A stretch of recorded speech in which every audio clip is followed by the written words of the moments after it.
Assalamualaikum warahmatullahi wabarakatuh.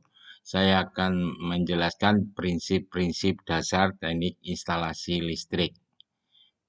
Prinsip dasar instalasi listrik mahasiswa harus mengetahui, terutama peraturan umum instalasi listrik. Peraturan umum instalasi listrik yang disingkat PUIL yang dikeluarkan oleh PLN ya, di mana PUIL ini adalah tata cara atau peraturan sistem penyaluran dan cara pemasangan instalasi listrik di Indonesia, dan harus diikuti semua aturan yang ditetapkan oleh PUIL yang diterbitkan tahun 1977 ya, kemudian direvisi 10 tahun yang akan datang tahun 1987 dan terakhir direvisi tahun 2000.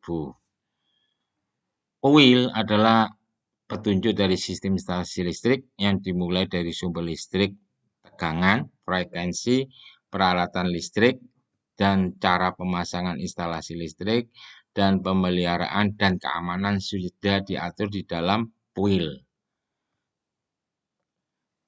PUIL mempunyai tujuan.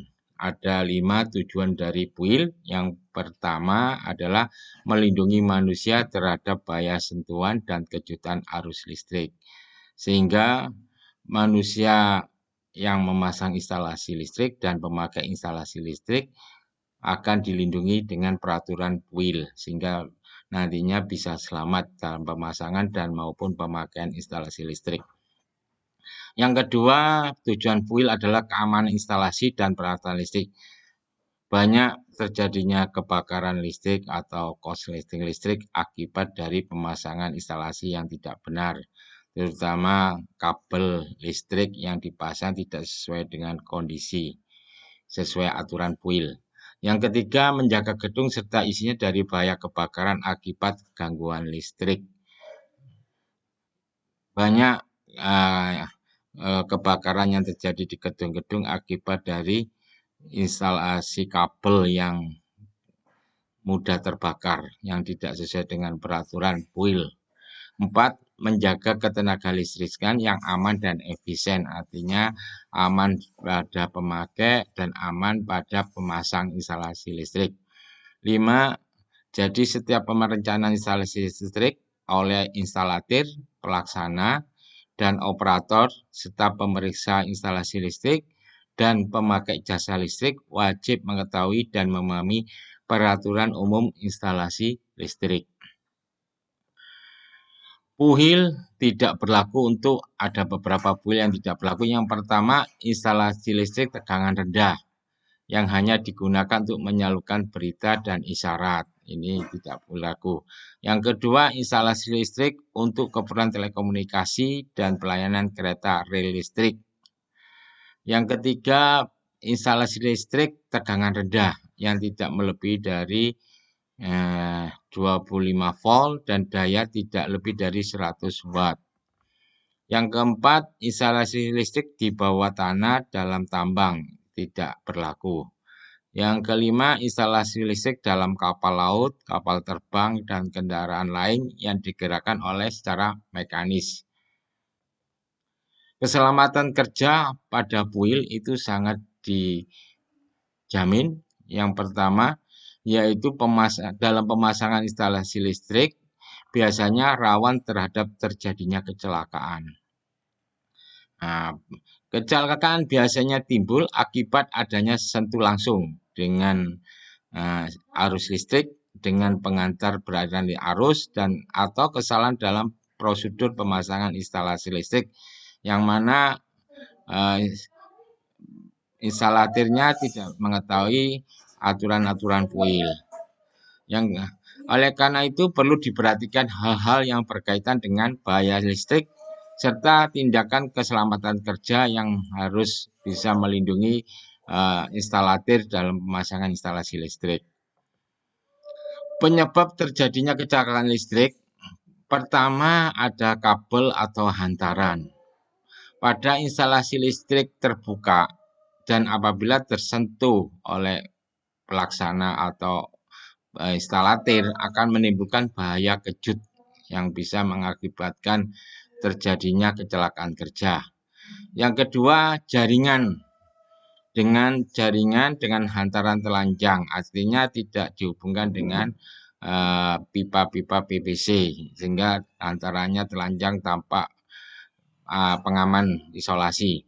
Yang ketiga, kebocoran listrik. Pada peralatan listrik dengan rangka dari logam, apabila terjadi kebocoran arus dapat menimbulkan tegangan pada rangka maupun bodi peralatan listrik.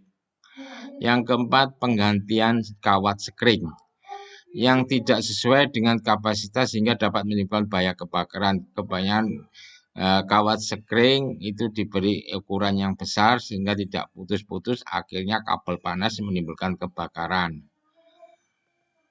Penyebab terjadinya kecelakaan listrik yang lainnya, nomor 5, penyambungan peralatan listrik pada kotak kontak atau stop kontak. Dengan stop kontak satu dipasang kotak putus yang lebih dari satu bertumpuk-tumpuk yang banyak sehingga kabel instalasi listrik menjadi panas dan mudah terbakar. Yang keenam, peralatan listrik yang mudah rusak yang tidak sesuai dengan standar SNI maupun PUIL. Yang ketujuh, peralatan atau hubungan listrik yang dibiarkan terbuka, akibatnya terjadi short circuit maupun terjadinya arus bocor yang menimbulkan kecelakaan kerja. Pengujian peralatan listrik. Sebelum alat listrik sumber listrik dipasang, maka harus diuji dulu peralatan listrik. Di negara kita, semua peralatan listrik sebelum digunakan oleh konsumen harus melalui uji kelayakan. Yang kedua, di Indonesia peralatan listrik diuji oleh suatu lembaga dari Perusahaan Umum Listrik Negara, yaitu Lembaga Masalah Kelistrikan yang disebut LMK. Yang ketiga, peralatan listrik yang mutunya diawasi oleh LMK dan disetujui dan diizinkan untuk memakai tanda LMK. Yang keempat, bahan yang terselubung bahan termoplastik, misalnya berselubung PVC, tanda ini dibuat timbul dan diletakkan pada selubung luar kabel. Ini adalah lembaga masalah kelistrikan yang menguji peralatan-peralatan listrik dan masalah kelistrikan. Gambar instalasi secara umum menurut tujuan dan cara menggambarnya. Pembagian gambar menurut tujuannya, yang pertama ada diagram yang sifatnya menjelaskan. Menjelaskan diagram dasar, diagram lingkaran arus, dan diagram instalasi. Yang kedua, diagram pelaksanaan, yaitu diagram pengamatan dan diagram saluran. Pembagian menurut cara menggambar dibedakan berdasarkan satu, cara menggambar dengan garis tunggal. Yang kedua, cara menggambar dengan garis ganda. Diagram dasar adalah diagram dasar dimaksudkan untuk menjelaskan cara kerja suatu instalasi secara elementar yang memperlihatkan diagram dasar suatu perlengkapan hubung bagi BHB yang digambar dengan cara disederhanakan memperlihatkan diagram yang sama, diagram secara terperinci. Gambar instalasi di sebelah ini adalah diagram dasar untuk pelaksanaan hubung bagi BHB secara sederhana dan memperlihatkan diagram sama, diagram secara terperinci. Ini dibagi 3 saluran, 3 line, yang mana viewsnya sama ya. Diagram lingkaran arus seperti gambar di sebelah ini. Diagram lingkaran arus maksudnya untuk menjelaskan cara kerja suatu rangkaian yang merencanakan suatu rangkaian yang rumit dan untuk mengatasi kerusakan yang terjadi pada rangkaian. Diagram pengawatan. Diagram pengawatan memperlihatkan cara pelaksanaan pengawatan peralatan instalasi listrik. Ini contoh salah satu gambar diagram pengawatan yang mana dihubungkan fase R, S, N, ditarik kabel dihubungkan dengan beban. Diagram saluran. Diagram saluran memperlihatkan hubungan antara bagian-bagian instalasi. Diagram ini dapat digambarkan berupa diagram topografis yang menggambarkan saluran sebenarnya. Gambar instalasi dan diagram instalasi.